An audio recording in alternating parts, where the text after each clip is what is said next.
আসসালামু আলাইকুম।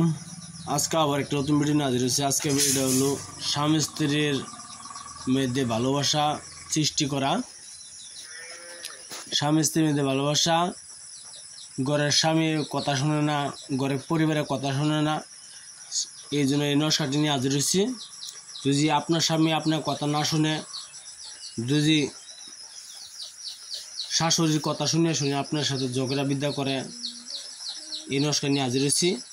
যদি আপনার ঘরের বউ যদি আপনার কথা না শুনে, তোর বাপ মার কথা চলে, এই নস্কাটি নিয়ে হাজির হয়েছি। এই কাজটি অবশ্যই করবেন। আপনার ঘরের পরিবার স্ত্রী সব শিক্ষা হয়ে যাবে, আপনার স্বামী ঘরের স্ত্রী সব স্বামী শিক্ষা হয়ে যাবে। আপনারা ছাড়া নিজের চোখে পথ দেখবে না, এমনভাবে একটা কাজ করবেন। ইনশাল্লাহ যে বলবো সেভাবে ভিডিওটা লিখবেন, স্ক্রিনশট যেভাবে দেওয়া আছে এইভাবে লিখবেন, আমি যেভাবে বলে দেব। ভিডিও দেখার আগে একটা কথা বলে নেই, ভিডিও দিয়ে একটা অবশ্যই সাবস্ক্রাইব করবেন, শেয়ার করবেন, লাইক করতে বলবেন না। আপনারা সাবস্ক্রাইব লাইক কমেন্ট করায় আমি চাই, আর কিছু চাই না। অবশ্যই যদি আপনারা কিছু ভুল ধরনের মনে হয় তো আমার নাম্বার ফোন করবেন 9101560711। এটা আমার মোবাইল নম্বর, হোয়াটসঅ্যাপ নম্বর, চাইলে ফোন করতে পারেন, যোগাযোগ করতে পারেন। ইনশাল্লাহ যদি কাজ না হয় তা আমি কাজ করে দেওয়ার চেষ্টা করব। ইনশাল্লাহ আমি কাজ করে দেওয়ার চেষ্টা করব। চাইলে আপনারা ফোন করতে পারেন, ইনশাল্লাহ আমি উত্তর দিব। ভিডিও মূল ধরনের চলে যায়, ভিডিও অতটুকু লম্বা করবো না, ভিডিও শর্ট ভিডিও বানাবো। এই নস্কাটি আপনি ভালো একটি দিন দিকে, মঙ্গলবার দিন দিকে, কি মঙ্গলবার লিখবেন নাহলে বৃহস্পতিবার লিখবেন।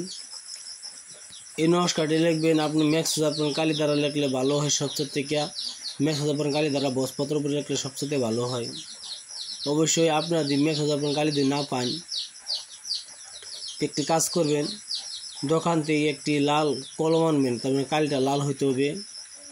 লাল কলম আর একটি সাদা কাগজে এই নস্কাটি মঙ্গলবার বা বৃহস্পতিবারে লিখবেন। সুন্দর ভাঙ্গে লিখবেন, পাক পবিত্র সে বসিয়া। অবশ্যই যদি আপনি মুসলমান হয়ে থাকেন তো অবশ্যই 2 রাকাত নফল নামাজ পড়ে নেবেন, যাই নামাজে বসে এই নামাজটা লিখলে ভালো হয়। আর যদি আপনি মুসলমান না, হিন্দু খ্রিস্টান বৌদ্ধ যে কোনো জাতীয় সবাইকে ইজ্জত দেওয়া আছে, অবশ্যই পাক পবিত্র সে বসিয়া এই নস্কাটি লিখবেন। লেখার পরে যারা আপনি বশ করতে চান, সেই মানুষটার আপনার স্বামীকে বশ করলে স্বামীর নাম লিখবে, স্বামীর মার নাম লিখবে।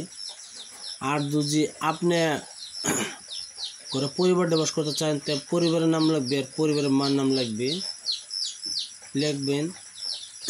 লেখার পরে এই নস্কাটি যদি লেখার পরে এই নস্কাটি কী করবেন, আপনার বালিশের ভিতরে ঢুকাই দিবেন। ইনশাল্লাহ দেখবেন সেই আপনার বশীভূত হয়ে যাবে। অবশ্যই কাজটি অবশ্যই সঠিকভাবে করবেন। আমি আবার বলছি, বৃহস্পতিবার দিন বা মঙ্গলবার দিন এই নস্কাটি সুন্দরভাবে অঙ্কন করে পাক পবিত্র বসিয়ে নস্কাটি অঙ্কন করবেন। নস্কার নিচে যাকে বশ করতে চান সেই মানুষের নাম, সেই মানুষের মার নাম লিখবেন। লেখার পরে আপনার বালিশের ভিতরে ঢুকাই দিবেন। দেখবেন সেই মানুষটা আপনার বশীভূত হয়ে যাবে। আর ভিডিওর মাঝে কয়েকটি কথা বলি, আপনারা যদি আর কোনো কাজ করাতে চান ইনশাল্লাহ আমার নম্বরে ফোন করবেন, কমেন্ট করবেন। ইনশাল্লাহ আমি আপনার কাজ করে দিতে চেষ্টা করব। উপরওয়ালার আশীর্বাদে কাম করতে চেষ্টা করব ইনশাল্লাহ, যেটা আমার দ্বারা তো কুলা। কোনো মানুষের আপানি আছে।